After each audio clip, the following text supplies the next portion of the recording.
혹시 들어보셨나요? 대한민국은 단군 할아버지가 부동산 사기를 당하며 세워진 나라로 불리기도 했습니다. 만주와 한반도 일대에서 나라를 세운 뒤 천여 회가 넘는 외세의 침탈을 버텨내며 살아온 민족. 중국, 일본, 러시아 사이에서 늘 생존을 걱정해야 했던 민족. 하지만 시간이 흐르고 과거 지옥의 지정학이라 불리던 이 땅이 대한민국의 국제적 위상이 높아져감에 따라 가장 탁월한 자산으로 변화하고 있습니다. 세계가 부러워하는 화강암 지질에서 흐르는 깨끗한 물, 대한민국만의 독립된 강줄기, 삼면이 바다가 주는 풍부한 수산자원, 사계절이 뚜렷해 기후 충격을 완화해주는 독특한 기후 구조까지. 알고 보니 이 땅은 21세기 생존에 최적화된 전략적 골든 스팟이었던 것이죠. 김구 선생은 말씀하셨습니다. 나는 우리나라가 군사력보다 문화가 꽃피는 나라가 되길 바란다. 그리고 2025년 현재 선생님의 바람은 뜻밖의 방식으로 현실이 되고 있습니다. 문화가 피어나는 나라, 그러나 동시에 세계가 전략적으로 무시할 수 없는 나라. 세계는 지금 조용히 한국을 향해 시선을 고정하고 있습니다.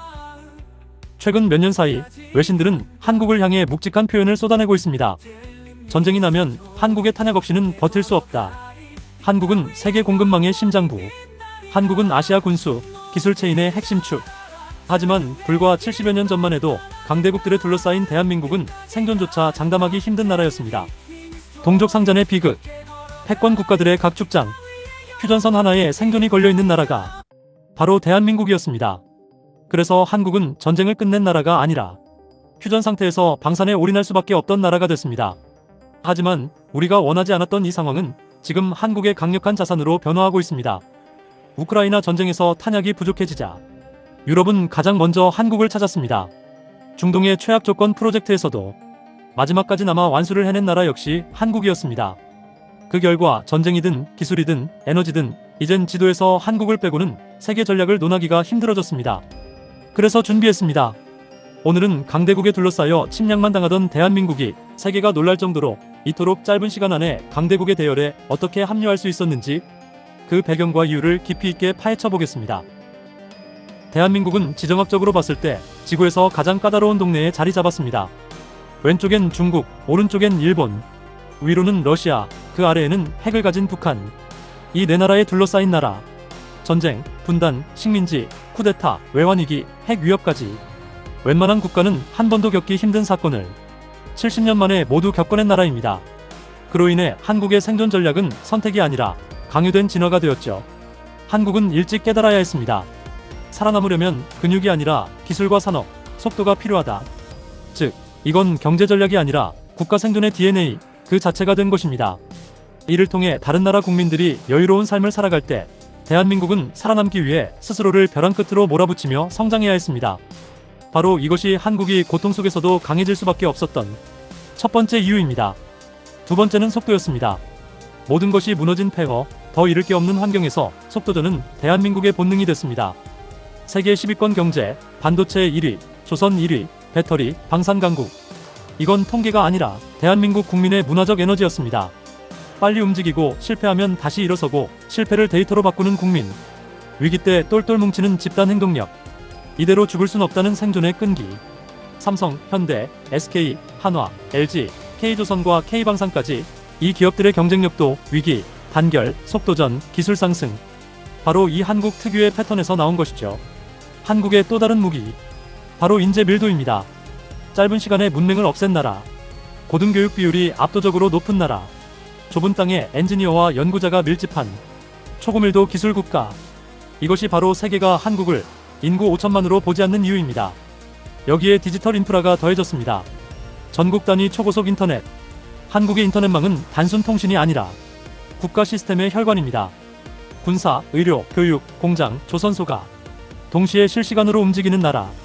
이 기반 위에서 유튜브, 스트리밍, 게임, AI가 폭발적으로 성장했습니다. 그리고 대한민국은 이를 생활권 국가입니다. 아침에 서울에서 출발해 부산, 광주, 강릉을 다녀와도 집에서 잠잘 수 있는 나라. 이 초고속 교통망은 한국 국민들의 비즈니스 속도, 위기 대응 속도를 완전히 바꿔놓았습니다. 또 하나, 한국 의료는 세계가 가장 놀라는 분야 중 하나입니다. 외국에서 6개월 시한부 판정을 받은 환자가 한국에 오면 불과 일주일 만에 검사와 수술이 잡히는 나라. 병원 데이터 연동, 협진 시스템, 응급 이송 체계. 이 모든 걸 국가가 설계한 나라. OECD가 한국 의료 접근성, 속도를 세계 최상위권으로 평가하는 이유입니다. 이에 따라 한국은 국민의 생명을 지켜낼 수 있는 나라라고 불리우고 있으며 국가에 대한 이 신뢰는 외국 자본과 인재에게 막강한 가치를 보여주고 있습니다. 대한민국의 어쩔 수 없는 환경으로 인한 변화는 이것이 다가 아닙니다. 분단은 한국을 더 강하게 만들었습니다. 탄도탄 요격, 장사정포 대응, 전자전, 잠수함 등 오직 대한민국의 생존을 위해 기술을 끌어올린 결과 한국 방사는 세계가 인정하는 수준이 됐습니다. 또 하나의 힘, 한국이 해외에서 쌓은 신뢰입니다. 러시아, 중동, 아프간, 다른 나라 기업이 철수해도 한국 기업은 마지막까지 남아 사람과 약속을 챙기는 나라. 한국 회사는 끝까지 남는 회사다. 이것은 중동에서 실제로 돌던 말입니다. 정치도 마찬가지입니다.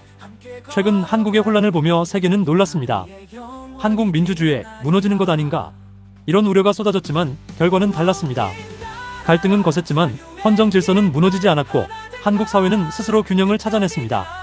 세계는 이것을 한국 민주주의의 회복 탄력성이라 불렀습니다. 그리고 마지막으로 김구 선생이 꿈꿨던 그 영역 바로 문화력입니다. K-팝, 드라마, 영화, 웹툰, 게임, K-푸드. 이젠 세계가 한국어 자막을 켜고 한국 문화를 소비합니다. 이건 하루아침에 생긴 기적이 아니라 20년 넘게 축적된 한국 콘텐츠 산업의 결실입니다. 이 문화력은 이제 단순한 엔터테인먼트가 아니라 한국의 제품, 기술, 무기, 그리고 국가 이미지까지 모두를 끌어올리는 막강한 소프트 파워가 되었습니다. 그리고 세계는 지금 조용히 이렇게 묻고 있습니다. 한국은 앞으로 어디로 가려고 하는가?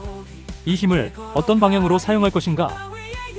여러분은 이 영상을 어떻게 보셨나요? 이 영상이 여러분의 생각에 조금이라도 도움이 되셨다면 구독과 좋아요로 함께해주세요. 여러분의 의견 댓글로 남겨주세요.